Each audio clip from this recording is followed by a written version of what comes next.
ठीक है। तो फर्स्ट थर्ड जनरेशन में क्या क्या चीज़ें, इंटीग्रेटेड सर्किट आ गया है, ठीक है, सिलिकॉन चिप आ गई है, सेमीकंडक्टर है जो कि हीट को एब्जॉर्ब करती है, स्पीड भी इसकी काफ़ी सारी है, ठीक है, बिलियंस ऑफ इंस्ट्रक्शन पर सेकंड परफॉर्म करता है। इसमें क्या आ गया दूसरा, कीबोर्ड और मॉनिटर साथ आ गए हैं, और इंटरफेस विद ऑपरेटिंग सिस्टम आ गया, और run at a time more than one application, ठीक है, और मेमोरी को मोनेटाइज करता है, और मतलब प्री प्रोसेसर के पहले प्रोसेसर हमसे ज़्यादा सस्ता भी है ये।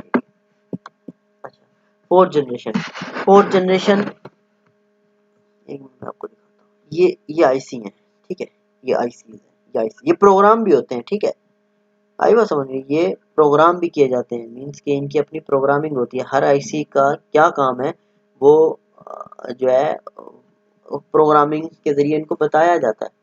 ठीक, कोई आईसीज होते हैं साउंड की वेव्स को कंट्रोल करते हैं, ठीक है, कोई आईसी जो है वो इनपुट और आउटपुट को कंट्रोल करते हैं, ठीक है। हर आईसी की जो है अपनी क्या कहते हैं वो काम करने की एबिलिटी होती है, और उसका एक काम स्पेसिफाई होता है जो कि प्रोग्राम के जरिए बताया जाता है, डिसाइड किया जाता है। अच्छा, the fourth generation computer, the micro processor brought the fourth generation of computer as thousands of integrated circuits were built into a single silicon chip।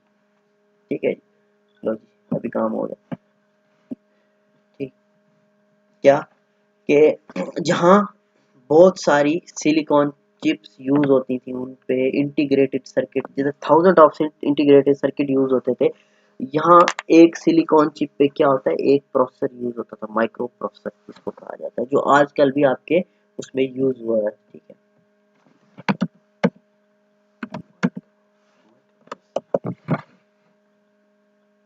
ये है माइक्रो प्रोसेसर, ठीक है। अच्छा, silicon chip, as the small computer become a more powerful, इससे क्या होगा, computer more powerful हो गया। They could be link together to form network. अब देखो इसमें नेटवर्क भी आ गया, मीन्स एक कंप्यूटर दूसरे कंप्यूटर से अटैच होने लगा, डेटा शेयर करने लगा। नेटवर्क का बेसिकली मकसद क्या है, आप मतलब राब्ता क्यों करते हैं, किसी के साथ भी राब्ता क्यों करते हैं, वो इसी वजह से कि उससे कोई ना कोई चीज़ें शेयर कर सकें, ठीक है, अपना डेटा शेयर कर सकें। चाहे आप बात कर रहे हैं लेकिन बात में भी क्या कर रहे हो, वॉइस शेयर कर रहे हो ना, आप उसकी सुन रहे हो अपनी सुना रहे हो, ठीक है, ये भी एक डेटा शेयरिंग है, ठीक है। अच्छा, क्या बताया था, to network which eventually lead to the development of internet. बाद में ये कंप्यूटर कंबाइन होते होते एक कंप्यूटर दूसरे के साथ एक इंटरनेट की सोर्स बन गया, ठीक है। Fourth generation computer also saw the development of GUI mouse and handle hand held device. अब इससे क्या हो गया कि अब इसमें माउस भी आ गया। दूसरा ये जीयूआई, जीयूआई कहते हैं graphic user interface, graphic user interface. अच्छा, उसमें क्या था, कमांड यूजर इंटरफेस था। कमांड यूजर इंटरफेस क्या होता है, कमांड यूजर इंटरफेस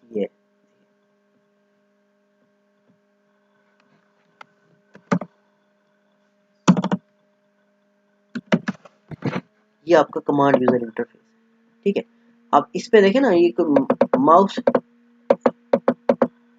इस पे ये राइट क्लिक करो, कुछ भी करो, कॉपी एड, तो ये इस पे माउस काम नहीं करता था। ये मतलब ये तो चलो अब इसमें एक वर्चुअल स्क्रीन है ना, मींस बाहर तो इसके ऑपरेटिंग विंडो 10 चल रही है, अंदर ये कमांड प्रॉम्प्ट चल रहा है ना, लेकिन ये है कि उस टाइम में ये बाहर वाली स्क्रीन नहीं होती थी, ठीक है। ये था, क्या था, कमांड यूजर इंटरफेस, इसको कहते थे CUI, ठीक है, कमांड यूजर इंटरफेस। कमांड मतलब ये कमांड हो गई जो मैंने दी है, इसको CLS कमांड हो गई, ठीक है, ये कमांड है, ये कमांड पे काम कर रहा है। ये देखें, टाइम लिखता हूँ तुम्हें, ये कह रहे हैं कि टाइम आपका ये है, टाइम चेंज कर सकते हो, तो उसमें इस तरह से कमांड दिया, टाइम चेंज करने के लिए, ठीक है, या फिर डेट चेंज करने के लिए, इस तरह से कमांड दी जाती है।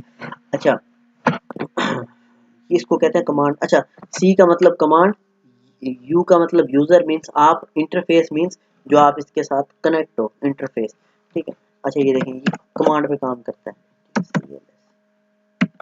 ठीक है, ये कमांड पे काम करता है।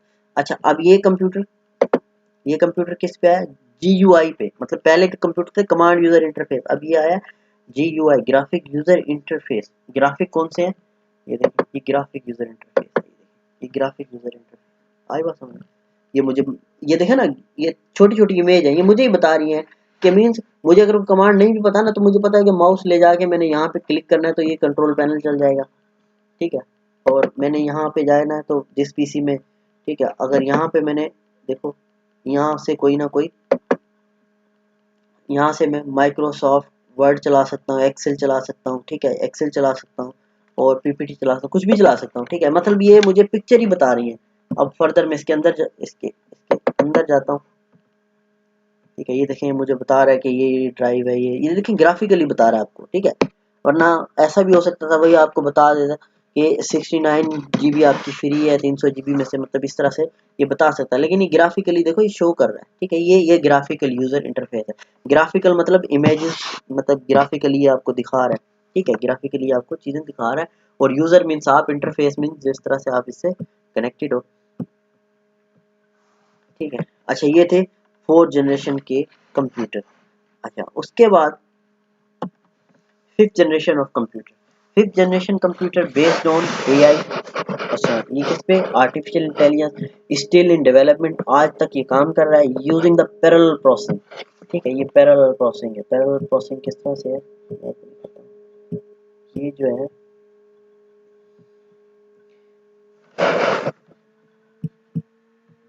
ये देखिए, ये पैरेलल प्रोसेसिंग है, ये देखिए ना, ये दो प्रोसेसर लगे हुए हैं इसमें, फिर दो प्रोसेसर के अंदर फिर फर्दर प्री प्रोसेसिंग है, फर्दर प्रोसेसिंग है। अच्छा ये 2.5 और 2.7 के दो प्रोसेसर लगे हुए हैं, i5 मशीन है ये, इस तरह से ना ये पैरेलल प्रोसेसिंग होती है। मींस के अब मतलब इसमें लगा तो अब अगर आप बोर्ड खोल के देखोगे चिप इसमें एक ही होगी, ठीक है, प्रोसेसर की चिप इसी तरह की होगी, लेकिन अंदर उसके फर्दर जो है ना प्रोसेसिंग हुई होगी, मन पैरेलल प्रोसेसिंग हुई होगी। अच्छा using the parallel processing and superconductor in helping to make artificial intelligence reality. अब ये क्या करता है कि उसको हेल्पफुल करता है कि जो आर्टिफिशियल इंटेलिजेंस है वो उसको रियलिटी की तरह जो है बिहेव करे, ठीक है। The goal is to develop device that respond to natural language input, are capable of learning and self organization। पहला तो ये है कि इसको रियलिटी में किस तरह बनाता है। मैंने आपको बताया ना कि अगर आपने YouTube चलाते हैं, देखते हैं कोई अगर इस्लामी वीडियो देख रहे हैं तो सजेशन में इस्लामी वीडियो मीन्स आप उसको YouTube अगर आपके पीसी जो है ना वो आप अंदाजा लगा लेता है आपके दिमाग का कि आप किस तरह की वीडियो देखते हैं। अगर इस्लामी देखते हैं तो नीचे सजेशन में इस्लामी आएंगी, अगर आप न्यूज़ वाली देखते हैं तो वो न्यूज़ वाली आएंगी, ठीक है। ये रियलिटी की तरह जो है वो आपसे डील करता है। The goal is development to device that respond to natural language input, are capable of learning और सेल्फ ऑर्गेनाइजेशन।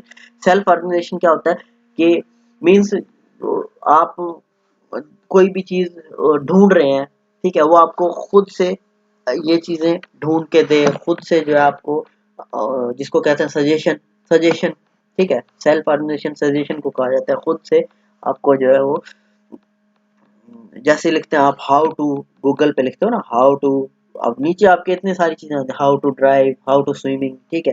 ये होती है सेल्फ ऑर्गेनाइजेशन। अच्छा नेचुरल लैंग्वेज इनपुट क्या होता है, ये फेस डिटेक्शन, आई बात समझ में, फिंगर डिटेक्शन, ठीक है, इनको नेचुरल लैंग्वेज कहा जाता है। नेचुरल लैंग्वेज मीन्स जो आपकी जो चीजें हैं वो डिटेक्शन है, वो बेसिकली होती तो यूज तो सेंसर के थ्रू करता है, लेकिन ये है कि बट इसके पास कैपेबिलिटी है कि वो नेचुरल लैंग्वेज को अंडरस्टूड करे और उसको, ठीक है, लर्न करे। अच्छा there are some application such as voice recognition that are being used today. ये देखें नेचुरल जो है लर्निंग, ये आगे बता रहा है कि वॉइस रिकॉग्निशन, वॉइस से पता लग जाता है ना कि किसकी वॉइस है किसकी नहीं, ठीक है। बेशक किसी और की वॉइस आप बना लो, लेकिन ये है कि अगर उसको वॉइस रिकॉग्निशन सॉफ्टवेयर में डालेंगे ना आप तो जो क्या कहते हैं इसको, वेव्स और पिच फिजिक्स में होता है कि उनके जरिए ये देख लेता है कि इसकी जो है वो ये आवाज़ किसकी है, ठीक।